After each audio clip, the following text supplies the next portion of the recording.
Bom dia, senhoras e senhores.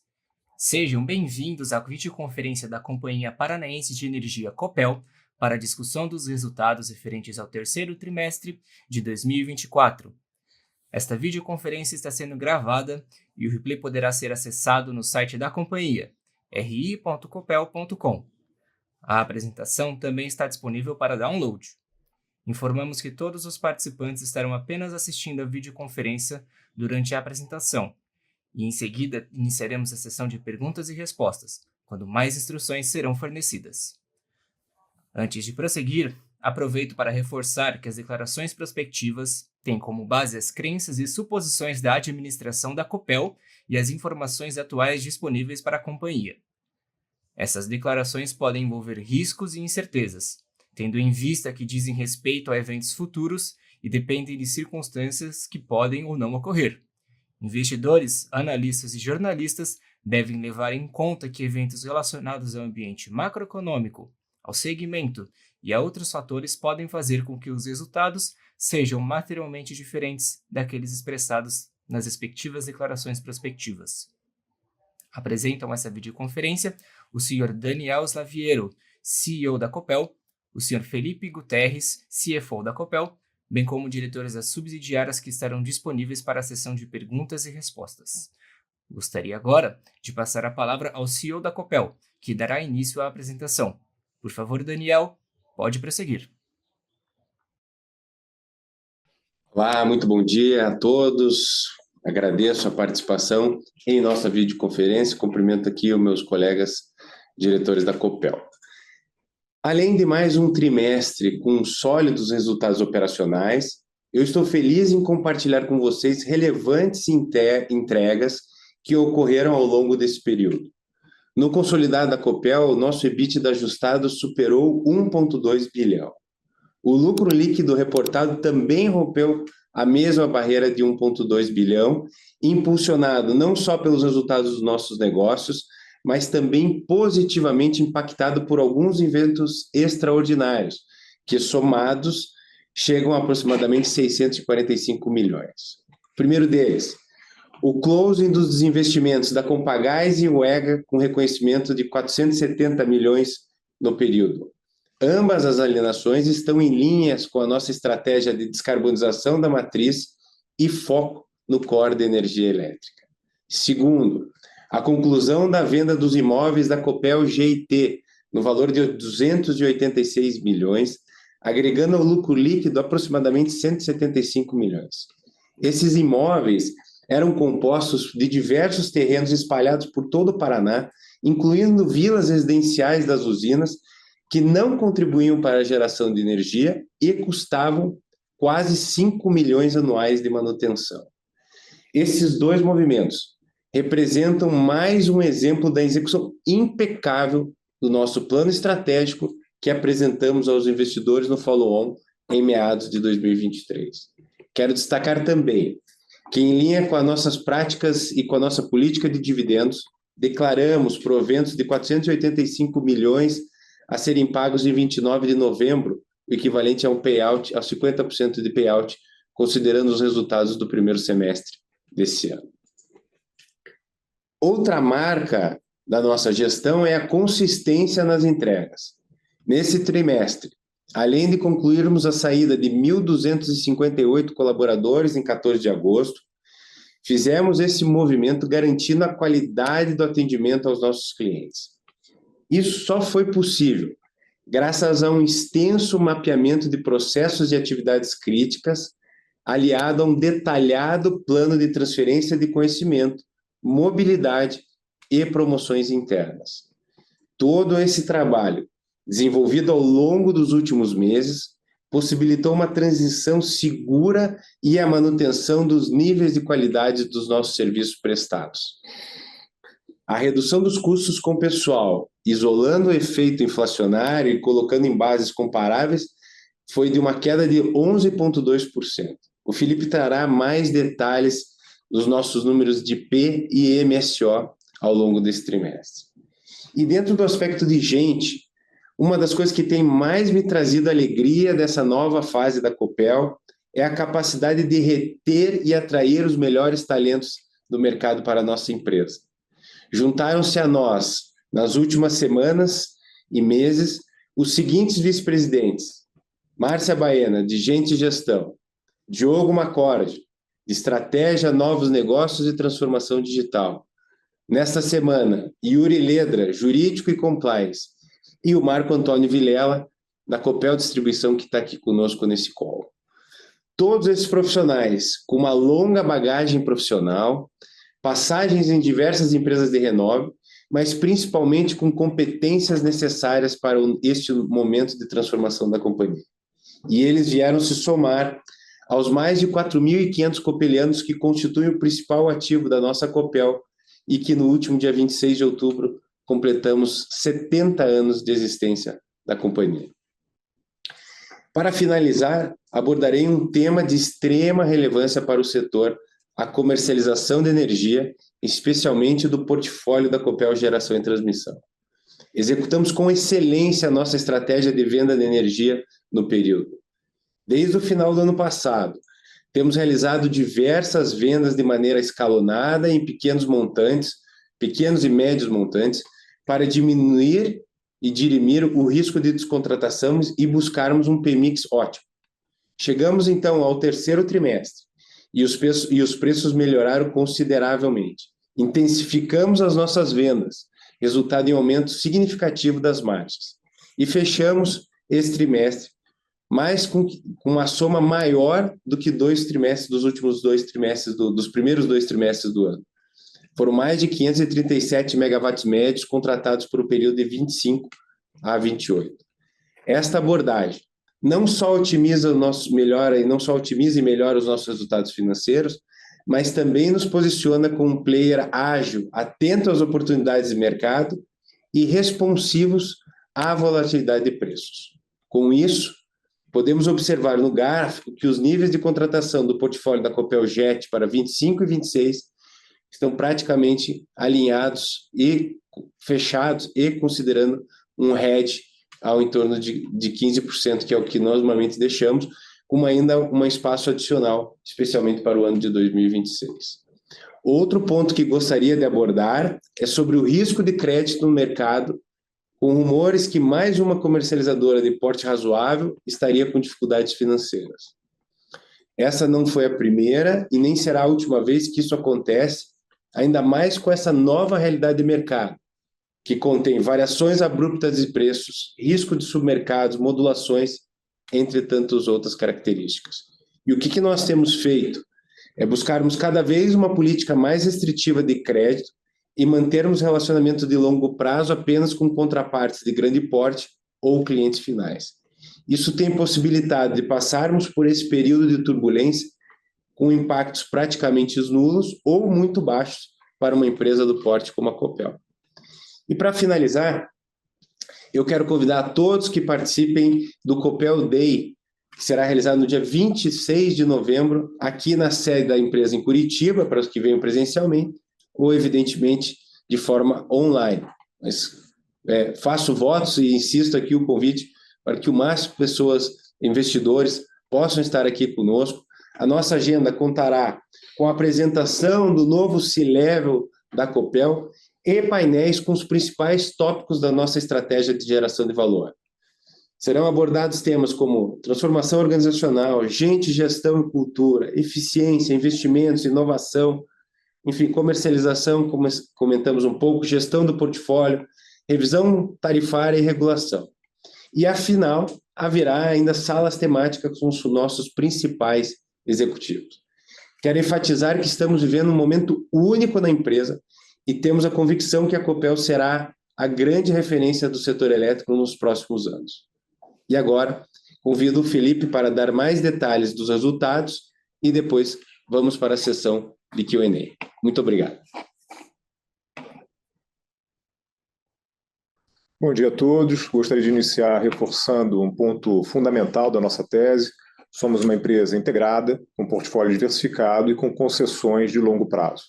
Nesse sentido, eu destaco que nas próximas semanas devemos assinar um novo contrato de concessão das nossas 3 maiores usinas hidrelétricas, que correspondem a 64% da capacidade instalada da Copel, Na sequência, faremos o pagamento do bônus de outorga, no valor atualizado de cerca de 4 bilhões de reais. Isso é um marco importante para a Copel, que fortalece ainda mais o nosso posicionamento e assegura a continuidade das nossas operações de maneira sustentável. Nossas concessões são pilar fundamental nesse processo, com contratos de longo prazo e que garantem a estabilidade e a perenidade das nossas operações. Passando agora para a análise do trimestre, tivemos um trimestre desafiador na Copeljet e Copelcon, afetadas pelo efeito de curtailment nos ativos eólicos e pelo descolamento de preços de energia entre os submercados. Em momentos como esse, nossa estratégia de empresa integrada e nosso portfólio diversificado mostram sua força. Conseguimos reduzir riscos e assegurar bons resultados, mesmo no cenário adverso. Nesse trimestre, entregamos um EBITDA ajustado robusto de 1,2 bilhões de reais, com 52% vindo da Copeljet e Copelcon e 48% proveniente da Copel Distribuição. O EBITDA ajustado foi 10,9% inferior aos 1,4 bilhão do ano passado, no mesmo período, no trimestre, principalmente pela redução no preço médio de energia no portfólio da Copeljet para R$ 176,31, comparado com os 204 do ano anterior. Resultado aí do encerramento de um contrato no mercado regulado que aconteceu em setembro de 23, que tinha preço médio de R$ 253 megawatt-hora. Além disso, uma queda nos resultados dos complexos eólicos, impactando principalmente pelo desvio de geração, com efeito de 67 milhões de reais, ocasionado essencialmente pelo curtailment de 23% no período. Por outro lado, nosso business de rede se destacou com aumento do EBITDA de 8,7% na Copel Diz, atingindo 607 milhões de reais. Nos próximos slides eu vou dar mais cor para vocês sobre o resultado das unidades de negócio, começando pela distribuição agora no próximo slide. Copel Distribuição, como eu acabei de mencionar, gerou um EBITDA de 607 milhões no terceiro tri de 24, 8,7% melhor que o mesmo período do ano passado, resultado esse impulsionado principalmente pelo crescimento de 4,4% no consumo faturado, resultado das temperaturas mais elevadas e maior atividade econômica na nossa área aqui de concessão no Paraná. Contribuiu também para o resultado o reajuste tarifário de junho de 24, um aumento médio de 2,7% nas tarifas de uso do sistema de distribuição, a TUSD. Outro destaque importante de ressaltar, a redução de 32% nas provisões e reversões, com uma queda de 27 milhões em perdas de créditos esperados. No acúmulo dos 12 meses, dos últimos 12 meses, alcançamos, na verdade, nos últimos 9 meses, 2,4 bilhões de EBITDA ajustado, 700 milhões acima do regulatório, equivalente a 41% melhor. Falando agora com vocês sobre geração e transmissão, com o EBITDA ajustado de 649 milhões, a Copeljet teve um PMIX inferior ao do ano passado, durante o terceiro trimestre, pois tínhamos a vigência do contrato que eu mencionei, no ACR, de 478 megawatts médios, com preço de venda em torno de R$ 253 por megawatt-hora, mas ele se encerrou em setembro de 23. Adicionalmente, a performance dos complexos eólicos foi afetada negativamente devido ao desvio de geração, ocasionado principalmente pelo curtailment de 23%, conforme mencionado há pouco. Do outro lado, houve um decréscimo de 34 milhões na receita de disponibilidade de rede elétrica, principalmente como resultado da revisão tarifária periódica aplicada aos contratos de transmissão. Todos esses efeitos foram compensados parcialmente pela redução dos custos com a aquisição de energia elétrica para revenda no montante de 33 milhões de reais. No acumulado, a Copeljet registrou um EBITDA ajustado de 2 bilhões, redução de 2 dígitos em relação ao mesmo período do ano anterior, mas basicamente pela queda do PMIX de energia e os efeitos do curtailment, que aqui a gente já discutiu. Passando para a comercialização, fechamos o trimestre com um EBITDA ajustado de 3,2 milhões de reais, ante quase 20 milhões no mesmo período do ano passado, reflexo principalmente da diferença entre a curva de geração horária de contratos, face ao perfil do consumo e da diferença de preços entre submercados de energia, com um impacto de aproximadamente 30 milhões de reais. Mas eu quero reforçar, como já falado aqui pelo Daniel, no início da apresentação de resultados, a excelente execução da nossa estratégia de comercialização de energia, que dirimiu esses riscos durante todo o ano e agora no terceiro trimestre intensificou as vendas de energia em um momento melhor de preço de mercado, gerando valor, obviamente, para o grupo. Além disso, reitero também que não temos grande exposição do nosso portfólio à modulação, ou seja, uma exposição limitada em nível baixo. Vejam que, apesar do impacto pontual no resultado da comercializadora, quando levado para o contexto consolidado, o montante tem pouca materialidade. Dando um zoom nos nossos custos gerenciáveis, mantivemos um controle rigoroso dos custos gerenciáveis, mas sempre com cuidado de preservar a qualidade e a segurança das nossas atividades. Destaque do trimestre são os primeiros impactos positivos pós-PDV. Para melhor comparabilidade entre os períodos, ajustamos as linhas do PMSO, dado que no ano passado a linha de pessoal foi impactada pelo registro de 610 milhões de provisão referentes ao PDV, enquanto nesse trimestre, na linha de outros custos, houve o reconhecimento do resultado da alienação de imóveis da Copeljet, no valor de 264 milhões, um adicional de PDV de 18 milhões. Dessa forma, em bases comparáveis, neutralizando os efeitos das provisões relacionadas à remuneração variável, como prêmio por desempenho, participação nos lucros e resultados, incentivos de longo prazo e PDV, o custo com o pessoal apresentou uma redução de 7,7%, efeito da redução de 1.393 empregados na comparação entre os períodos, majoritariamente relacionado com as saídas dos funcionários no último dia 14 de agosto. Queria chamar a atenção para o fato de que, se a gente isola a inflação acumulada no período, a gente teria uma redução de 11,3%, ou 25 milhões nos custos com o pessoal, ou seja, em linha com a referência de redução dos custos que a companhia informou anteriormente. Aproveito para destacar que apenas no resultado do quarto trimestre é que a gente vai ver o efeito integral do PDV. A gente teve aqui parcialmente o impacto no trimestre, 45 dias apenas. Isso reforça a nossa capacidade de execução e a consistência na entrega. Olhando as demais linhas de PMSO, percebemos um pequeno crescimento, 9 milhões, em serviços de terceiros, essencial para fortalecer as operações de prevenção e manutenção de rede na distribuidora, voltados especialmente para garantir níveis de qualidade e segurança na nossa área de concessão. Essas atividades incluem, por exemplo, a intensificação de pods e roçadas nas proximidades das nossas linhas de distribuição. Observamos ainda um crescimento de 26 milhões na rubrica de outros custos, não relacionado diretamente ao OPEX, mas devido à desativação de equipamentos que apresentavam valores residuais no âmbito do programa de investimento da distribuidora. Eu reforço que esse efeito representou menos de 5% do investimento da Copel DIS no trimestre. Finalizando esse tópico, também observamos a redução de 73 milhões com provisões e reversões, efeito de uma provisão relacionada à discussão sobre metodologia MCSD, realizada no 3T23, e da redução de 27 milhões em PCLD, aqui nesse trimestre de 24. Avançando para a análise do lucro líquido, primeiro vou falar dos resultados em termos recorrentes. Nesse aspecto, o lucro superou 572 milhões no trimestre e foi 16% maior que o registrado no segundo tri. Tri contra tri, o resultado menor se deveu especialmente ao efeito elevado do montante de JCP declarado em setembro de 23, impactando a linha de tributos. No acumulado até setembro, o lucro recorrente já superou 1,6 bilhões.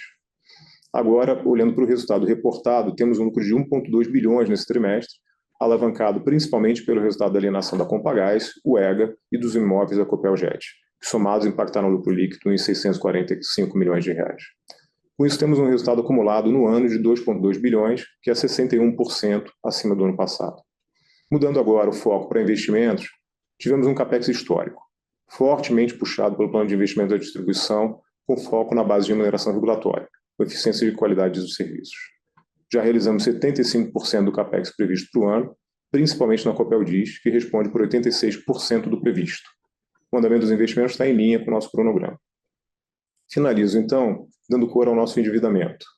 Dada a robustez do nosso caixa, em função dos 2 bilhões captados no follow-on no ano passado para o pagamento do bônus de outorga das usinas em renovação, mantivemos uma alavancagem em torno de 1,5 vezes na relação dívida líquida e EBITDA. Esse cenário vai se alterar assim que efetuarmos o pagamento do bônus de outorga, que deve acontecer nas próximas semanas. Lembro que o nosso covenant limite hoje é de 3,5 vezes dívida líquida e EBITDA. Nossa geração de caixa operacional foi robusta, ultrapassou a marca de R$1 bilhão, e o nosso prazo médio de amortização é em torno de 4 anos, com 6 bi vencendo somente depois de 2029. Finalizo, então, a minha apresentação aqui, agradecendo a cada uma das copelianas e copelianos pelo forte trabalho, compromisso e dedicação contínua. Estamos confiantes de que a nossa estratégia de longo prazo e foco em eficiência, qualidade e resultados continua a avançar e nos faz continuar a avançar e entregar o valor de todo para todos os nossos stakeholders. Aproveito para reforçar, como o Daniel falou, o convite para o Copel Day no dia 26 de novembro. Obrigado mais uma vez pela participação de todos. Podemos passar agora, então, para a sessão de perguntas e respostas.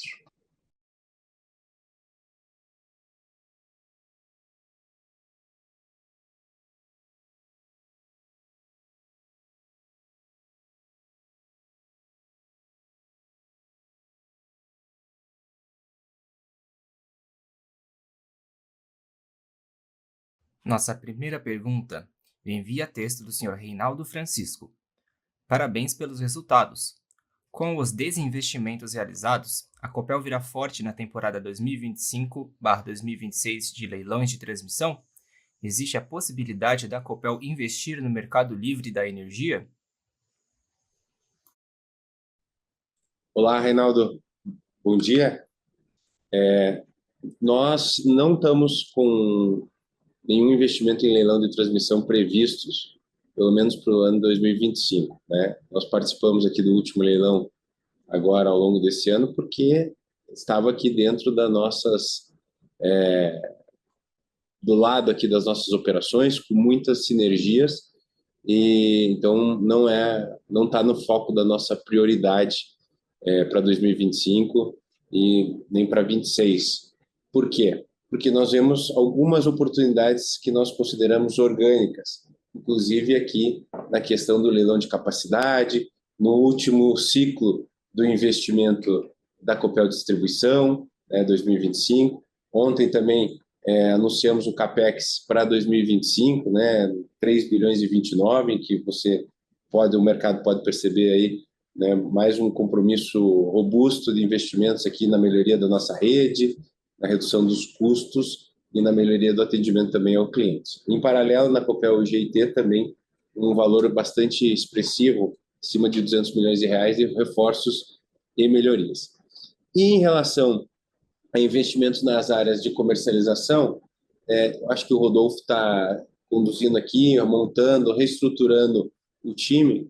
Não vemos, a priori, nenhuma oportunidade que possa fazer sentido, porque estamos aqui reestruturando, melhorando, ampliando a nossa estrutura, a nossa capacidade de venda, a nossa força de clientes no mercado, e achamos que podemos fazer isso organicamente, até porque nós temos o ativo mais importante, que é isso, que é praticamente 2,5 GB de garantia física, de megawatt-mês todos os anos para vender da Copel Geração e Transmissão. Então, que se parecer alguma coisa muito oportunística, não faz sentido, mas nós entendemos que temos aqui uma oportunidade orgânica de estruturação na comercializadora, atraindo novos profissionais, reforçando as nossas equipes, e esse resultado no trimestre da venda, ele já expressa um pouco dessa nossa visão e da eficiência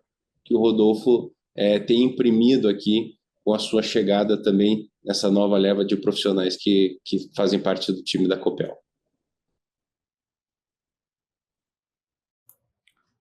Nossa próxima pergunta vem via áudio, do Sr. Bruno Amorim, da Goldman Sachs. Senhor Bruno, seu microfone está liberado. Bom dia, obrigado pelo espaço para a pergunta. Mesmo com o pagamento do bônus de outorga da renovação das concessões, a alavancagem de vocês ainda vai ficar num patamar que parece bastante confortável, né? Hoje está 1,5 vezes, talvez lá para 2,2 vezes aproximadamente, após o pagamento do bônus de outorga. Então, a pergunta é se vocês entendem que esse é um nível adequado ou se tem espaço para realavancar a empresa, eventualmente aumentando o pagamento de dividendos. Vocês acabaram de comentar um pouco sobre a estratégia para alocação de capital, então parece que a empresa vai ser bastante disciplinada, focando bastante no portfólio atual. Então é mais para entender como é que fica esse trade-off de ter um balanço talvez desalavancado para aproveitar novas oportunidades, vis-à-vis a possibilidade de pagamento de mais dividendos daqui para frente. Obrigado. Bruno, excelente ponto, é uma coisa que, ainda mais na conjuntura de mercado, com o nível de desconto e de preços, como que a Copel vai se posicionar com essa questão de dividendos. Então, eu vou separar essa pergunta em dois, falando um pouco da política atual, que ela já prevê nesse nível de alavancagem que você está mencionando, nesse range de 1,5 a 2,7, um payout mínimo de 50%, e eventos extraordinários, como foram a venda, as desalienações, como foram a venda dos imóveis, nós tratarmos eles de forma extraordinária. É isso que nós pretendemos submeter ao Conselho de Administração no momento certo. Em relação à estrutura ótima de capital, o Felipe está conduzindo esse trabalho, eu vou pedir para que ele dê um pouquinho mais de detalhes, nós daremos assim um pouco mais de visão de tempos e movimentos no Copel Day, mas se você puder, Felipe, dividir o que a gente enxerga, e só reforçando, tanto pagamentos ordinários ou extraordinários, como é o caso que eu já mencionei, que serão tratados conforme as vendas já materializadas de ativo ou eventuais espaços adicionais, eles independem de uma discussão de estrutura ótima. Então, é por isso que nós vamos conduzir isso com bastante tranquilidade, mas já executando e já buscando uma estrutura ótima aqui, considerando oportunidades de pagamentos de dividendos ordinários e extraordinários. Eu acho que, assim, importante dizer que a companhia não vai operar de forma subótima, né? Então, esse é um ponto importante. Outro ponto importante é que, obviamente, a gente está atuando com uma estrutura de capital ainda legada, né? E a gente precisa fazer essa reflexão. E essa reflexão ela vai seguir alguns parâmetros. Ela vai seguir o parâmetro de olhar o portfólio ótimo de ativos, a modelagem de todas as unidades de negócios geradores de caixa, as variáveis transversais que precisam ser sensibilizadas dentro dessas modelagens, né, para que com isso, e principalmente com a sensibilização do preço de energia, a gente defina o que é o caixa mínimo estratégico que a companhia precisa manter e, com base nisso, consequentemente, a estrutura ótima de capital, né, o que dá para a gente espaço para otimizar a estrutura, seja através, obviamente, de pagamento de dividendos e outras alocações de capital.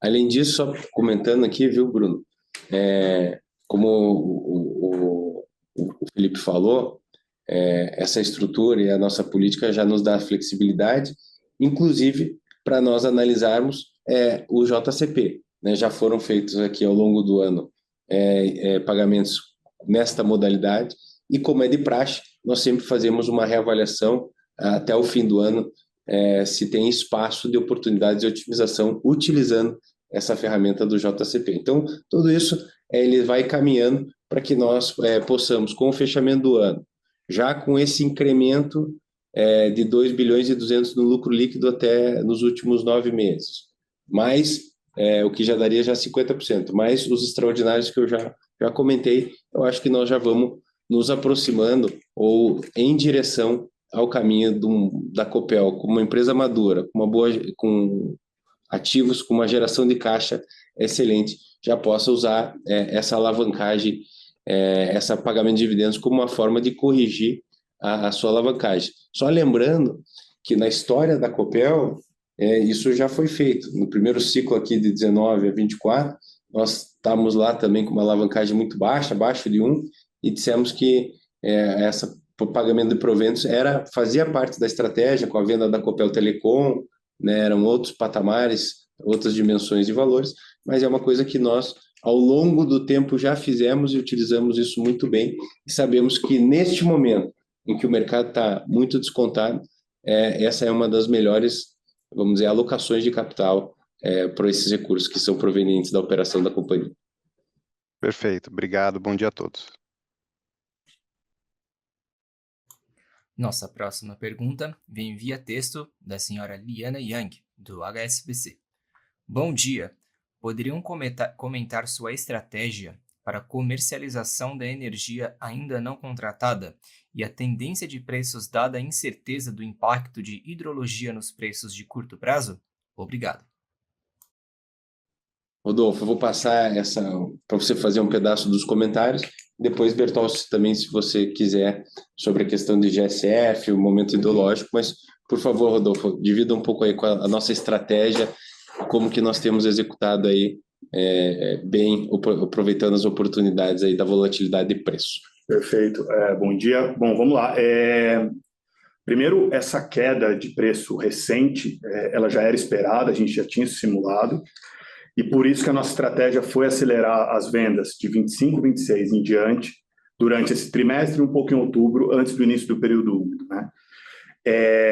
Então, como poderia dizer, para 25, nossa receita está 100% travada já, e essa queda de preços ela é boa porque é um momento interessante para a gente fazer algumas operações visando reduzir riscos, seja de submercado, seja de GSF.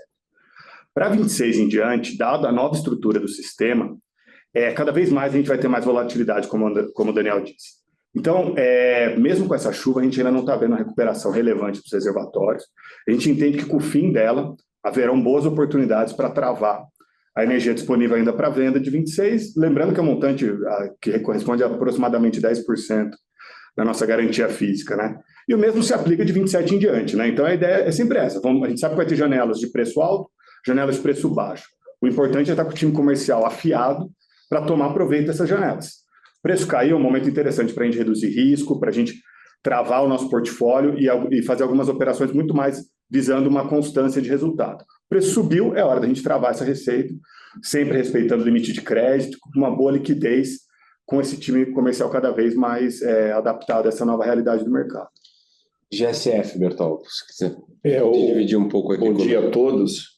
O GSF aí também sempre é uma preocupação muito grande para os comercializadores de energia e também, principalmente, para os geradores hidrelétricas. O período úmido, agora com essas chuvas, está mais favorável, mas aconteceu um pouco atrasado, né, Rodolfo? E o nível dos reservatórios do sistema, do SIM, índice de armazenamento, está inferior no mesmo período do ano passado. Então, a Copel, com uma estratégia bem articulada junto com a Com, tem deixado um hedge para essa exposição do GSF e esperamos aí que, da forma que nós colocamos, está bem previsível em relação à expectativa do GSF para o próximo ano, no curto e médio prazo. Então, estamos aí a essa estratégia bem articulada e bem eficiente aí, e representada pelo ótimo sucesso que tivemos na comercialização nesse terceiro trimestre desse ano.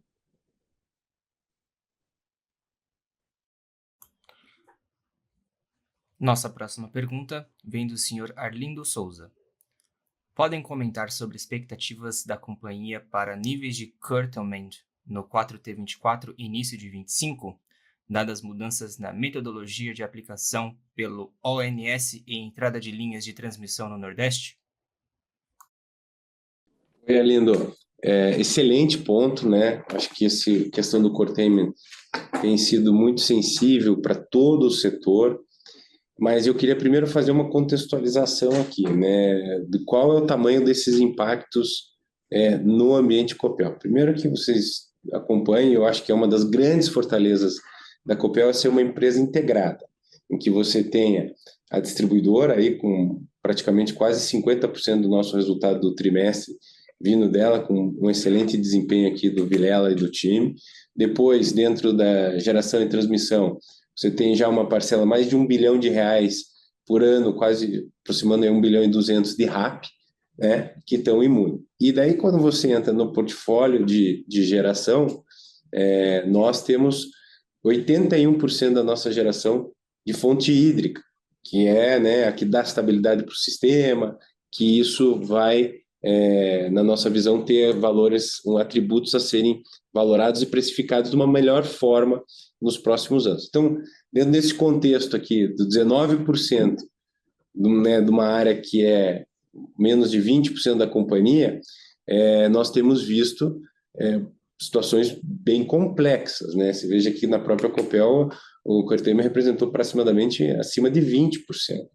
Acho que a gente pegou um período muito crítico, né, em que o ONS, como você mencionou ali, estava muito restritivo e teve um atraso de umas linhas ali importantes de escoamento, mais de 2 GB. Então, com a entrada, isso já amenizou, a safra de ventos também baixa, né? Então a quantidade de energia disponível nesse ponto é menor, mas ele é um problema inerente que precisa ter um endereçamento regulatório, técnico e até de indenização para os diversos geradores, né? Nós estamos falando aqui de uma realidade que empreendimentos ali no Rio Grande do Norte, no Ceará, que são as regiões mais afetadas, tiveram impactos relevantes. A própria Copel, em um dos seus parques, teve um processo assim muito significativo. O que nós vemos para frente, né, 25 e em diante, é que essa é uma nova realidade que vai perdurar. Então o curtailment tende a ser um efeito que veio para ficar.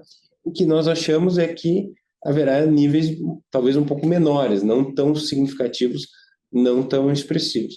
Também esperamos que o tratamento disso via ONS possa ser mais equilibrado. Ele já teve uma melhoria descentralizando aqui, diluindo um pouco entre todos os operadores nas regiões Nordeste, especialmente, mas é uma realidade que precisa de um endereçamento estrutural por parte aqui do ANEEL, Ministério, ONS, e nós pretendemos fazer uma discussão ativa, mesmo com um impacto relativamente pequeno, e ninguém gosta de deixar dinheiro na mesa, ainda mais um dinheiro que não era muito previsto na realidade operativa até pelo menos meados do ano passado.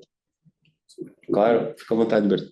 Esse efeito do Cortema, esse fenômeno, afetou toda a geração de renováveis, né, no Nordeste, principalmente no Rio Grande do Norte e no Ceará. Como você falou, né, Daniel, nesse terceiro TRI foi o pior trimestre de impacto da restrição da geração. Vinha ano passado com os valores menores, primeiro semestre também. Agora, esse terceiro trimestre ampliou a restrição da geração em função das limitações da transmissão e a geração local lá no Nordeste. Mas com a entrada de 3 linhas de transmissão em 16 de outubro, permitiu ampliar a transferência de energia, o intercâmbio entre a região Nordeste e Sudeste, e também mais ainda Nordeste ou Norte. Então, isso já melhorou também, mais de quase 1,6 GB para o Sudeste e quase 2 GB para o Norte. E também tem uma previsão de entrada de uma linha de 500 kV localizada na Bahia, que também vai ampliar o intercâmbio de energia. Isso dá uma expectativa um pouco melhor da redução do Cortema, e principalmente as ações regulatórias e operativas do sistema, que o ONS, considerando as condições operativas para a reclassificação dessas perdas. Esperamos uma evolução, uma sensibilidade do ONS no sentido de reclassificar essas perdas com base no instrumento regulatório.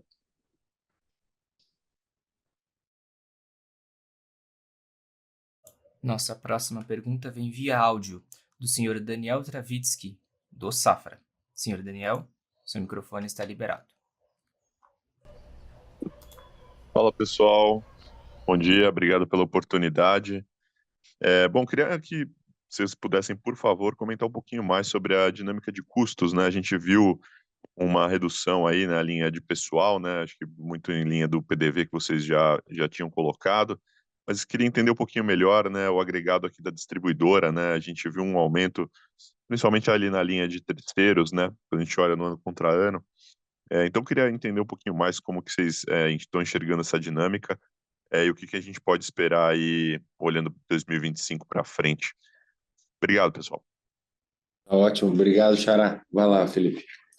A gente teve, né, então, essa redução, como você mesmo mencionou, e durante a apresentação a gente viu, importante em P, né, por conta do próprio PDV, ainda não totalmente integral, porque a gente só tem 45 dias nesse trimestre, com a redução do quadro, né, com impacto na massa salarial.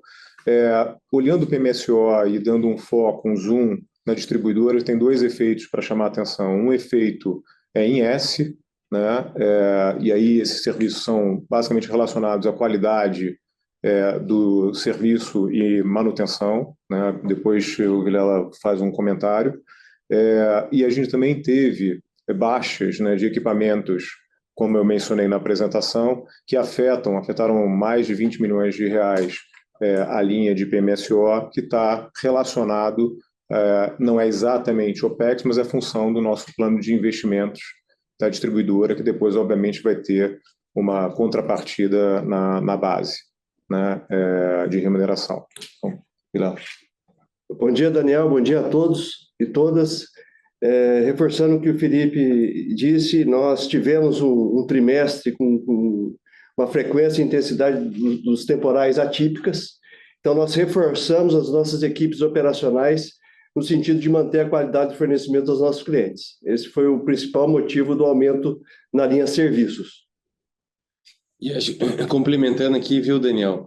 Nós vamos dar mais cores, né, e mais detalhes sobre como é que nós vemos a questão da projeção de custos, tanto de PMSO no Copel Day, no ciclo 25 e 26. Lembrando que no ano passado, né, nós já assumimos aquele compromisso de uma redução de 17% com o PMSO do LTM, né, de 2023, e nós estamos aqui bem em linha, on track, né, nessa execução. Como o Felipe acho que já mencionou, a gente começa a sentir parcialmente nesse trimestre, mas vamos ver isso mais claro no quarto TRI e principalmente em 2025. E no Copel Day, como eu mencionei, vou mostrar as linhas de maneira geral, tá? Permeando a empresa inteira, um caminho de redução bastante relevante. Já teve aqueles 5 milhões dos custos de manutenção só dos imóveis, com a venda. Enfim, na distribuidora você tem talvez uma particularidade adicional, por ser não só pelos eventos climáticos, por um reforço aqui em manutenções e preventivos, como nós temos visto em várias distribuidoras Brasil afora.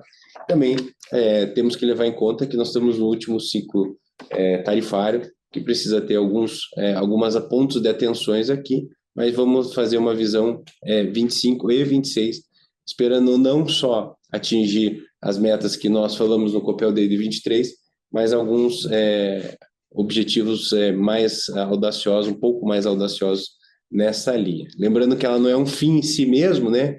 Cortar custo não é um fim em si mesmo, é visando nós tirarmos a ineficiência ainda do período da natureza jurídica estatal, mas principalmente ganhar competitividade, estar par e passo com as melhores empresas de referência. Já temos no primeiro quartil em várias áreas, em vários segmentos, na parte aqui de operação e manutenção dos aerogeradores é uma referência, vamos trazer outros detalhes e também buscamos isso como uma linha geral para a empresa como um todo. Excelente, pessoal. Muito obrigado. Nossa próxima pergunta vem do senhor Marcelo Sá, do Itaí BBA. Senhor Marcelo, seu microfone está liberado.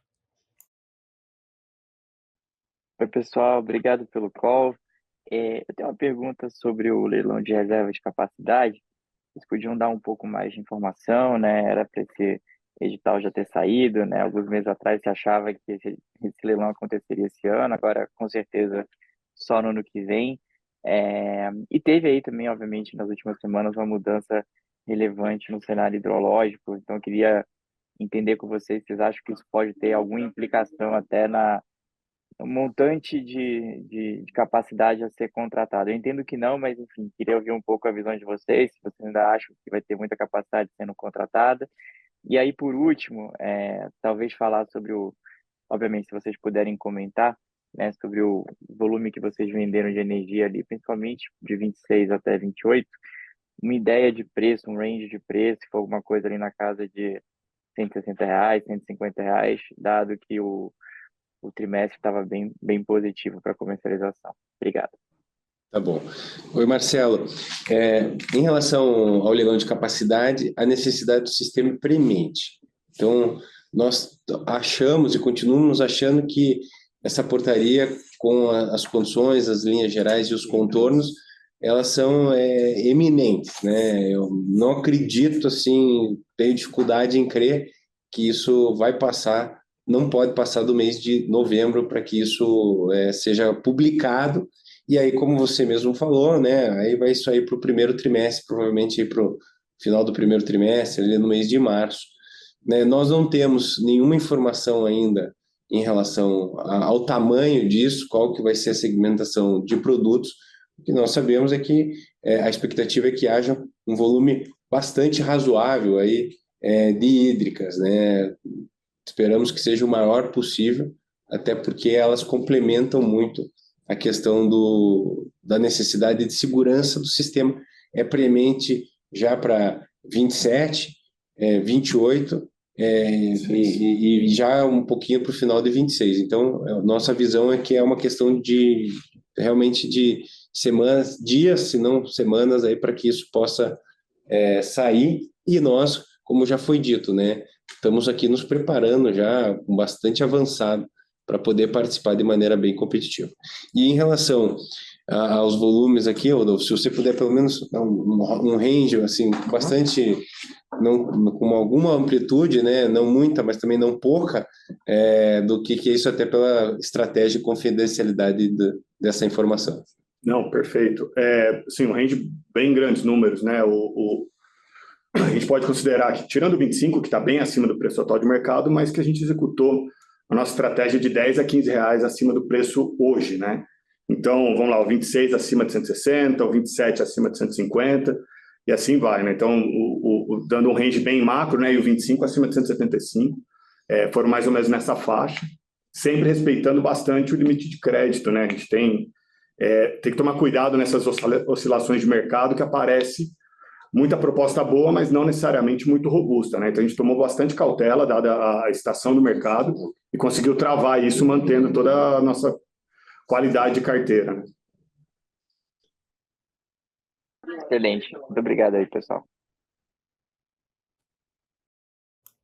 Nossa próxima pergunta vem do senhor Guilherme Lima, do Santander. Senhor Guilherme, seu microfone está liberado. Bom dia, pessoal. Obrigado pela pergunta. Vocês mencionaram no release, né, um impacto de aproximadamente 30 milhões decorrente das diferenças de curva de geração horária, né, de contratos face ao perfil de consumo e da diferença do preço entre os riscos entre os submercados. Né? Se vocês puderem comentar um pouquinho como é que vocês estão enxergando esse risco daqui para frente, né, nos próximos trimestres, como é que poderia impactar a companhia e como é que vocês estão se posicionando. Perfeito, Guilherme. Acho que bem colocado, Rodolfo. Você vê como o tema de comercialização, isso está muito presente no mercado, né? A volatilidade que é o novo normal. Você já mencionou aí um pouco, falamos da venda, agora um pouco dos preços ali, foi o que você falou como piso, viu, Marcelo, e a todos, sempre a partir dessa nova realidade aqui, aproveitando essas oportunidades. E em relação essa questão de submercado e modulação, se você puder dar uma cor, né? Acho que tivemos aí o período mais crítico aí foi setembro, totalmente distinto do resto do ano e totalmente distinto aí do que já vimos a partir de outubro e estamos vendo em novembro. Perfeito. Começando por esse gancho até de setembro, né? Assim, foi uma situação atípica. O outubro já arrefeceu, isso acaba em novembro e a tendência é que seja quase zerado em dezembro, tá? Mas olhando o portfólio da Copel como um todo, a gente tem um percentual muito pequeno de contratos que nos trazem esse tipo de exposição, seja a modulação do perfil de geração solar, seja a exposição de supermercado, tá? Mas mesmo assim, a gente tem endereçado esses riscos de diferentes maneiras. Eu acho que a primeira maneira, ela é intrínseca do nosso negócio. O mix de fontes que a gente tem aqui no nosso portfólio nos ajuda muito nisso, né? Quando a solar está afetando um pouco o resultado, a gente tem um benefício enorme na hídrica ou nas eólicas, né? Acho que esse é o primeiro ponto. Mesmo assim, a gente tem adotado algumas estratégias comerciais para mitigar ainda mais, né? Primeiro, a gente fez uma análise intensa de quais clientes têm um perfil de consumo adequado que nos ajudam a mitigar esse tipo de problema. A gente está fazendo uma ofensiva nesses clientes de modo a não só melhorar o portfólio do ponto de vista de fornecimento de energia, mas também de suprimento, reduzindo esse risco. Além disso, como eu falei na pergunta anterior, quando os preços caem durante essa janela, há oportunidade de alguns hedges financeiros para esse tipo de produto, seja sobre o mercado, seja modulação. Então, a gente aproveita esses momentos agora, para travar essas posições, né? Então, o 25, se a gente pegar o supermercado, já está quase 100% equacionado, e o 26 também. Então, em linhas gerais, é esse balanço que a gente faz, né? Então, no momento que a gente não está vendendo, a gente está aproveitando para se posicionar e travar esse tipo de risco. Desse valor só, Guilherme, complementando, né? Metade foi basicamente supermercado e outra metade questão de modulação. E também quando você tem um mês só ou 2 meses muito típico, às vezes tem que ver como um produto muito líquido e líquido, assim, pontual, do mês e trimestre, às vezes tem que ver nos nossos cálculos de risco qual é o valor que eventualmente vale a pena fazer esses hedges anuais. Então, às vezes nós estamos aqui chegando num portfólio ótimo para que essa exposição seja a menor possível. Idealmente com clientes com esse perfil de consumo, como disse o Rodolfo, mas também achando hedges de compras quando o mercado estiver adequado. Pagar também muito para isso, às vezes é melhor correr o risco 10, 12 meses, 10, 11 meses no ano e ter um ou outro mês com um impacto levemente superior. Ótimo, obrigado, pessoal.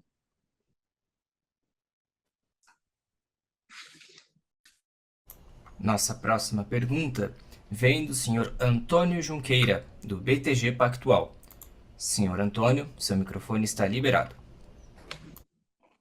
Amigos, bom dia.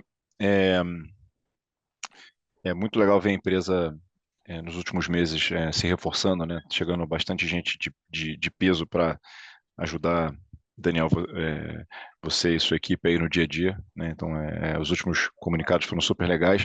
E eu queria fazer uma pergunta especificamente sobre esse tema. Aí tem um pouquinho menos de um mês aí, né, que vocês trouxeram o Diogo, né, que é um cara super respeitado, com uma carreira tão interessante, para tocar a diretoria de estratégia de novos negócios e naturalmente bom, primeiro me deixou muita gente muito feliz, claro, né, pelo gabarito, né, da carreira e intelecto dele, e ao mesmo tempo faz um pouco de pergunta, né, ser uma pessoa tão capacitada a tocar novos negócios. Então eu queria ouvir de você o que você pensa um pouco ali sobre naturalmente ele na companhia e também sobre novos negócios, né? Não sei se a empresa está pensando em coisas meio que fora da caixa que a gente ainda não identificou. Então eu queria, primeiro de verdade, assim, parabenizar mesmo, porque eu acho que foi uma contratação muito legal, mas entender um pouco o que você enxerga de estratégia, novos negócios, ao trazê-lo. Bom, obrigado, viu, Antônio? Primeiro dizer o seguinte, o Diogo, muito parecido com você, ele está voltando às suas origens, né? Retornando à casa. Ele já teve uma passagem aqui pela Copel, não como empregado, mas trabalhando lá no início das primeiras revisões tarifárias, e você também está indo tendo aí um belíssimo desafio novo aqui na sua nova casa. E o Diogo, então, ele morou muito tempo em Curitiba, né? Ele se formou aqui, depois ele fez essa carreira brilhante, como você comentou. Então, as pessoas já o conheciam e ele nos conhecia. Então, o que trouxe ele aqui, em primeiro lugar, é uma visão de longo prazo e uma crença, né? Ele estava muito bem estabelecido em outro, assim como os demais executivos que vieram, estava muito bem estabelecido no seu antigo lugar. É uma crença realmente no case da Copel e na potencialidade de crescimento dela. Mas é uma crença e uma possibilidade de crescimento no longo prazo, né? Então, qual é o mandato dele? Primeiro que ele tem uma cadeira, agora uma vice-presidência, bastante encorpada do que era antes, em que foram incluídos estratégia, novos negócios, M&A, TI, inovação e transformação digital, né? É uma cadeira, vamos dizer assim, bastante adequada à experiência dele. E aqui, nesse ano, aqui, desde a chegada dele, e principalmente no próximo ano, pelo menos, tem muito processo e visão interna na questão da transformação digital, na condução desse choque de digitalização que nós estamos fazendo, inclusive para dar suporte a essa saída de tantas pessoas, modernização. Então tem um trabalho, digamos assim, porteira para dentro, muito relevante, que nós vamos detalhar isso no Copel Day. Além disso, nós temos uma questão de discussão estratégica. Quais são os objetivos estratégicos mais de longo prazo, com uma visão de 2030, ou até um pouco mais adiante? Então, temos que construir isso ao longo dos próximos meses, que será apresentado ao mercado, provavelmente aí no Copel Day de 2026. Então, eu diria que o mandato dele é muito neste primeiro momento, de organizar a casa, de apoiar nas visões aqui dos crescimentos orgânicos. Então, pelo conhecimento dele em regulação, ele vai ajudar o André, que é o vice-presidente de regulação e mercado, na revisão tarifária, na definição com o Vilela aqui do novo ciclo de investimento para 2026 a 2031. Então, tem muita oportunidade de melhorias internas, de melhorias estruturantes aqui, como eu disse, porteira para dentro, para que depois, quando a empresa já tiver saneado toda essa parte de eficiência, quando ela tiver uma visão mais clara, possamos poder fazer eventuais movimentos oportunísticos, mas sempre, e aí vem muito da característica do próprio Diogo, do Felipe e de todo o time aqui, com muita disciplina. Eu acho que nós já mostramos isso em algumas outras oportunidades, viu, Antônio?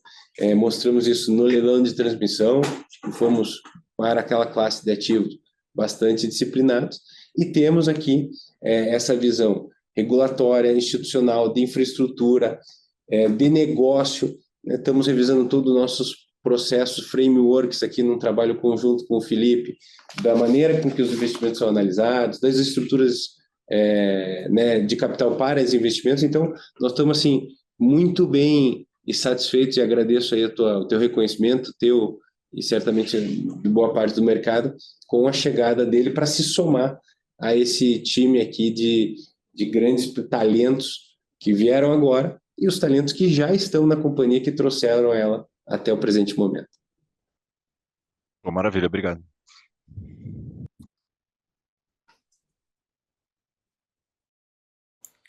Neste momento, encerramos a sessão de perguntas e respostas. Gostaria de passar a palavra para o Sr. Daniel para que dê suas considerações finais. Eu queria mais uma vez agradecer aqui a todos pela participação nessa nossa teleconferência. A quantidade de participantes, perguntas, mostra como o mercado está super interessado no case da Copel. E como esse trimestre aqui, junto com os meus colegas de diretoria, mas com todo o corpo de colaboradores da Copel, fizemos mais um trimestre de entregas, né, consistência na nossa execução do nosso plano estratégico, do que está contratado e de outras oportunidades que eventualmente poderão surgir para a companhia, né? Seja de reorganização, de estruturação, de ganhos de eficiência, de crescimentos orgânicos e no momento certo, no futuro, ou eventuais outras oportunidades que possam também surgir aqui para a companhia. Eu quero finalizar realmente mostrando e reforçando que nós estamos vivendo esse momento único, a chegada desse novo C-Level, como foi mencionado, todas as entregas também já ditas aqui, mas principalmente o nosso compromisso, todos, da diretoria, da administração, do conselho, das pessoas, com uma visão de longo prazo e para que temos a convicção que a Copel será a grande referência do setor elétrico nos próximos anos. Muito obrigado a todos e bom dia. A conferência da Copel está encerrada. Agradecemos a presença de todos e tenham um bom dia.